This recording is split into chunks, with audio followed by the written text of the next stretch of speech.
Hello, welcome to the first screencast that you have ever had for radioactive elements. This is an unusually difficult lesson to kind of understand. We've been working with isotopes, we've been working with different atomic particles. What we're actually going to look at is those actinide particles today and what is happening over a period of time. So what I want you to make sure that you have done before we begin is please make sure that you have turned in your lesson 4 homework that would be due currently. Also, a good idea would be to follow the directions to log into the Ed Puzzle. You may or may not have to sign up if you've never used it before. You will join a class or join class, and that would give you instructions to put in your code, and then you would be a part of the 8th grade physical science class, just depending upon your section. So I'm going to break this up today into a couple of different recordings, and then that way, if you haven't finished it or if you want to finish it and do the examples before you move on, you can. So at this time, what I would like you to do is I would like you to pause the screencast and complete the My Planet Diary. That's on page 106, and then you can move on to the first section. So go ahead and pause now. Okay, so I'm going to kind of read today a little bit through this lesson and discuss it, and that's another reason why I'm going to put it into small groupings that you can keep organized. So this would be the first one. When we're talking about what happens to an atom during radioactive decay, I think it's important to point out that they mention, just to give you a visual analogy, is what happens if you can turn a dull, cheap lead into valuable gold. And that's just kind of something that I want you to be thinking as they're talking about radioactivity. What is radioactivity? When we talked about elements, we said that one of the important things about one particular element in comparison to another is that it's never going to be another element. So the amount of protons and electrons makes it that particular element. It's not going to change. When we're talking about radioactive elements, we're talking about elements that over time give off energy or particles, and as a result, they can actually kind of become other elements. Okay, so what we are going to talk about today is right now what is the actual radioactive decay. So recall that atoms with the same number of protons and different numbers of neutrons are called isotopes. So remember when I told you that carbon 12, carbon 13, and carbon 14 have 6 protons, 6 electrons. So this would also have 6 protons, 6 electrons, and 6 protons, 6 electrons. Oops, sorry. But that the neutron number would actually change. So in this case, it would have 6 neutrons. Carbon 13 would have 7 neutrons, and carbon 14 would have 8 neutrons. Okay, so we call those isotopes when there's a different number of neutrons. So what they want you to understand is that sometimes these isotopes can be unstable, and so their nucleus is not going to want to hold together very well. It's kind of like atoms really want to be in that happy medium zone, and if they're not, they can be unstable. So if things are a little bit different than what they are wanting to be, for example, a certain amount of neutrons, then it's going to be hard to hold that nucleus together. So what happens with these isotopes is that they become radioactive, or they're called radioactive.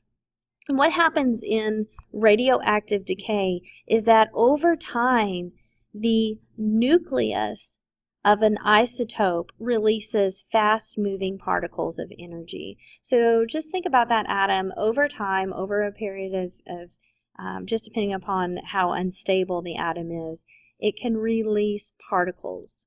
Think about little bits and pieces of that atom slowly moving out of it.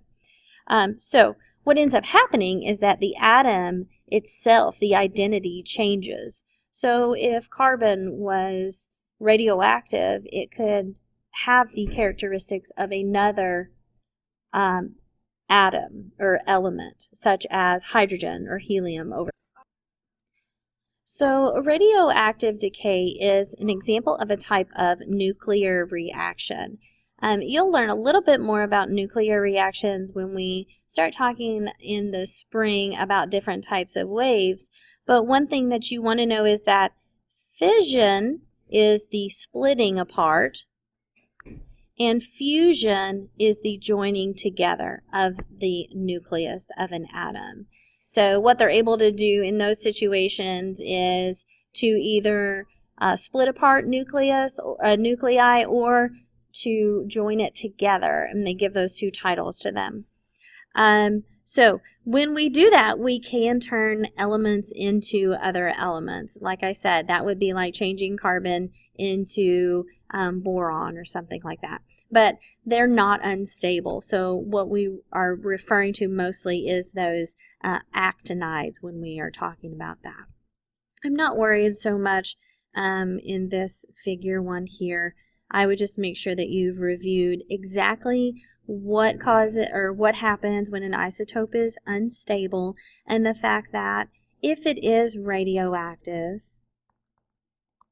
it can become another or a different element.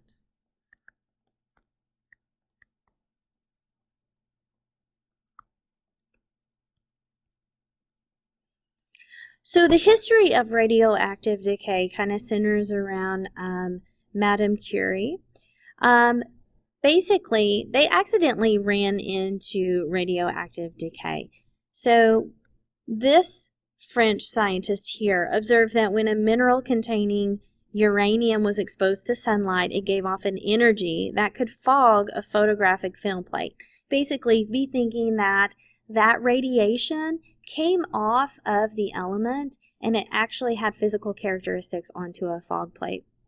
At the time, they thought it was sunlight that caused that fog to happen from that atom. So what they did was on a cloudy day, they put it in a desk drawer, that same mineral, and they wrapped it in that paper. But they didn't intentionally do that. They thought literally that the sunlight was going to cause that reaction to happen. So they just kind of absent-mindedly wrapped it up in the foil paper and put it in a drawer. What ended up happening was when they pulled it out of the drawer, they noticed that the fog plate, there was an actual indentation of that mineral on that plate there. So that told them that the uranium was giving off energy called radiation at the time. So Madame Curie and her husband began to study that, and they were working mainly with uranium and the nuclei of uranium. So they realized that over their course of their research that the uranium was going to be able to spontaneously emit radiation. This is called radioactivity. It's a spontaneous emission of radiation. So they won the Nobel Prize for this in physics, but because of the research over time, Madame Curie ended up passing away from cancer, and that was as a result of the radiation from the uranium.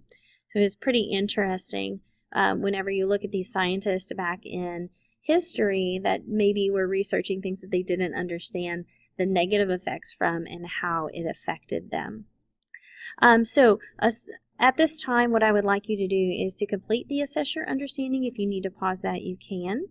But on 1A, the spontaneous emission of radiation by an unstable atomic nucleus would be, just as we said above, radioactivity.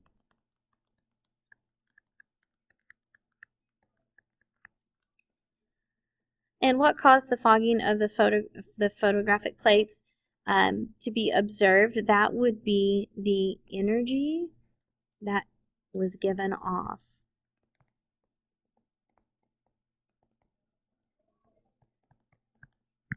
At this time, I'm going to stop this particular recording, and whenever you're ready, you can begin recording number 2, which deals with what does radioactive decay produce.